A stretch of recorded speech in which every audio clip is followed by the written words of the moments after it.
India നേരിടുന്ന ഏറ്റവും വലിയ ഭീഷണി ഇന്ന് സംഘപരിവാർ ഉയർത്തിയിരിക്കുന്ന ഹിന്ദുത്വ ഐഡിയോളജി തന്നെയാണ്. അത് ജനാധിപത്യത്തിന്റെ എല്ലാ സീമകളെയും ലംഘിച്ചുകൊണ്ട് മുന്നേറുകയാണ്. മമതയെ തകർത്ത എംപിമാരെ മുഴുവൻ കൊണ്ടുപോയി. ഉദ്ധവ് താക്കറെ വരെ തകർത്തു. സമകാലിക ഇന്ത്യ കാണുന്ന വലിയൊരു ദുരന്തം രാഷ്ട്രീയ തെരഞ്ഞെടുപ്പിലൂടെ അല്ല ഇത് ചെയ്യുന്നത്. കേവല ഭൂരിപക്ഷമില്ലാതെ സോഷ്യലിസ്റ്റുകളുടെ പിന്തുണയോടുകൂടി അധികാരത്തിൽ വന്ന BJP ഗവൺമെന്റ് അവിടെ ഇരുന്ന് പണവും അധികാരവും ഉപയോഗിച്ച് അനേകം പ്രസ്ഥാനങ്ങളെ പിളർത്തി കൊണ്ടുപോവുകയാണ്. കമ്മ്യൂണിസ്റ്റ് പാർട്ടിയെ തന്നെ ദുർബലപ്പെടുത്താനാവുന്നതൊക്കെ അവർ ബോധപൂർവം 2-3 മുഖമുള്ള പ്രവർത്തനമാണ് ഇവരുടെ. ശബരിമലയിൽ സ്ത്രീകൾക്ക് പ്രവേശനം വേണമെന്ന് ആവശ്യപ്പെട്ട് കേസ് കൊടുത്തത് സംഘപരിവാറുകാരാണ്. അവരാണ് ആ കേസ് നടത്തിയതും വിജയിപ്പിച്ചതും.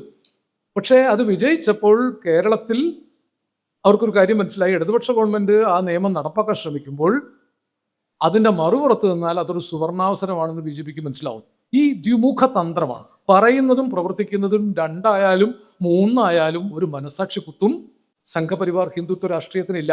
അവർക്ക് അങ്ങനെ ഒരു ഐഡിയോളജിക്കൽ അടിത്തറയില്ല. അത് ബ്രാഹ്മണ മതങ്ങൾ പണ്ടേ ചെയ്തൊരു കാര്യമാണ്.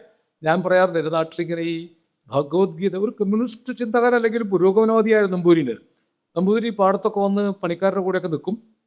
വളരെ പുരോഗതിയുള്ള ആളാണ്. അപ്പം അദ്ദേഹം ഒരിക്കൽ അവിടുത്തെ കോരൻ, പാടത്ത് വരമ്പ് കളിച്ച് നിൽക്കുന്ന കോരനോട് ചോദിച്ചു, കോര, നീ ഭഗവത്ഗീത വായിച്ചിട്ടുണ്ടോ എന്ന് ചോദിച്ചു. കോരൻ സ്കൂളിൽ പോയിട്ടില്ല, പിന്നല്ലേ ഭഗവത്ഗീത വായിക്കുന്നു. അപ്പോൾ കോരനോട് നമ്പൂരി പറഞ്ഞു, ഞാൻ നിനക്ക് കുറേശ്ശെ ഭഗവത്ഗീത പറഞ്ഞു തരാം, നിനക്ക് നല്ലതാണ്. അതാണല്ലോ ഇപ്പോൾ എല്ലാവരോടും പറയണത്. അപ്പം അദ്ദേഹം വ്യാഖ്യാനിച്ചത് ഒരു ശ്ലോകമാണ്. സൈതർക്കൊക്കെ അറിയാം, കർമ്മണ്യേ വാധികാരസ്ഥേ മാ ഫലേഷു കഥാചന. നീ കേട്ടിട്ടുണ്ടോ അങ്ങനെ ഒന്ന്? അതിൻ്റെ അർത്ഥം അങ്ങനെയാണ്, നിനക്ക് കർമ്മം ചെയ്യാനല്ലാതെ അതിൻ്റെ ഫലത്തെക്കുറിച്ച് ചിന്തിക്കാൻ അവകാശമില്ല. അതുകൊണ്ട് കിളച്ചോ കോര, നേരം അന്ത്യാവോളം കിളച്ചോ, ഞാൻ നിനക്ക് കൂലി തരില്ല.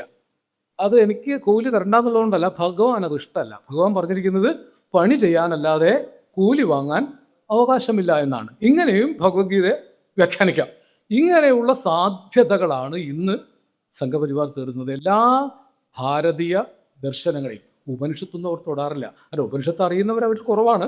ഉണ്ടെങ്കിൽ തന്നെ അത് തൊട്ട കുഴപ്പത്തിലാവും. ഉപനിഷത്ത് തൊട്ടാൽ അത് ഈ പറയുന്ന റിവൈവലിസത്തെ ഒരു തരത്തിലും സഹായിക്കില്ല. ഉപനിഷത്ത് മുൻനിർത്തിക്കൊണ്ടാണ് ദാമോദരൻ സംസാരിച്ചത്. ഈശാവാസ്യമിതം സർവം യത് കിഞ്ച ജഗത്യാം ജഗത് തേന തെക്തേന ഭുഞ്ചീത മാ വൃഥ കസ്യസിദ്ധനം. ഈ കാണപ്പെട്ടതിൽ മുഴുവൻ ഈശമുണ്ട്. ഈശ ശബ്ദത്തിന് അന്ന് ഈശ്വരൻ എന്ന അർത്ഥമില്ല. ഈശം എന്നത് ദ്രവ്യം എന്ന് പകരം വയ്ക്കാവുന്ന ഒന്നാണ്. നമുക്ക് വേണമെങ്കിൽ ഭൗതികവാദികളും ആത്മീയവാദികളും നമ്മൾ തർക്കം തീർക്കാൻ, ഈശം എന്ന വാക്കിന് പകരം ദ്രവ്യം. ഈ പ്രപഞ്ചം എന്തുകൊണ്ടൊക്കെ ഉണ്ടാക്കിയിരിക്കുന്നുവോ അതിൽ ഈശമുണ്ട്, അതിൽ ദ്രവ്യമുണ്ട് എന്ന് വെച്ചാൽ നമുക്ക് തർക്കം അവസാനിച്ചു. ഇത്രയേ ഉള്ളൂ ഈ ആത്മീയ ഭൗതിക ദർശനങ്ങളുടെ തർക്കം. ദാമോദരൻ അർത്ഥശങ്കയ്ക്കിടയില്ലാതെ പറയുന്നുണ്ട്, നമ്മൾ ആത്മീയതയെ നിർവചിക്കാൻ പോയാൽ ബുദ്ധൻ ആത്മീയതയുള്ള ആളാണെന്ന് മനസ്സിലാവും. എന്നാൽ ബുദ്ധന്റെ ദർശനം ഈശ്വരീയമായിരുന്നില്ല. ആത്മീയത ഈശ്വരീയമല്ല. ഞാൻ പറയുന്നതിൻ്റെ അർത്ഥം എത്രത്തോളം മനസ്സിലാവും എന്നറിയില്ല. ഓരോ വ്യക്തിക്കും ഒരു ആത്മീയതയുണ്ട്. ആ സ്വാത്മീയത ഒരുപക്ഷെ സർഗാത്മകതയാകാം, ഒരുപക്ഷെ അയാളുടെ സൃഷ്ടിന്മുഖതയാകാം.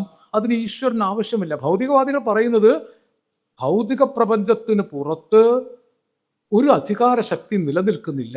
ഈ ഭൗതിക പ്രപഞ്ചം അതിൻ്റെ വൈരുദ്ധ്യാധിഷ്ഠിത പ്രവർത്തനം കൊണ്ട് ഉണ്ടാക്കുന്ന ഊർജ ചലനങ്ങളുടെയും പ്രതിചലനങ്ങളുടെയും ആകത്തുകയാണ് പ്രപഞ്ചം. ഇവരതിന് പകരം പറയുന്നു, ഇതൊക്കെ ഈശ്വരീയമായ കൽപ്പനയാൽ നിയന്ത്രിക്കപ്പെടുന്നു. ഈ ഒരു തർക്കത്തിലേക്ക് പോയാൽ ആത്മീയതയും ഭൗതികതയും തമ്മിൽ വലിയ അകൽച്ചയില്ല. നമുക്ക് ഈ ദ്രവ്യം മാറ്റി, ഈശം മാറ്റി ദ്രവ്യം എന്ന് വെച്ചാൽ ആ തർക്കം തീർക്കാം.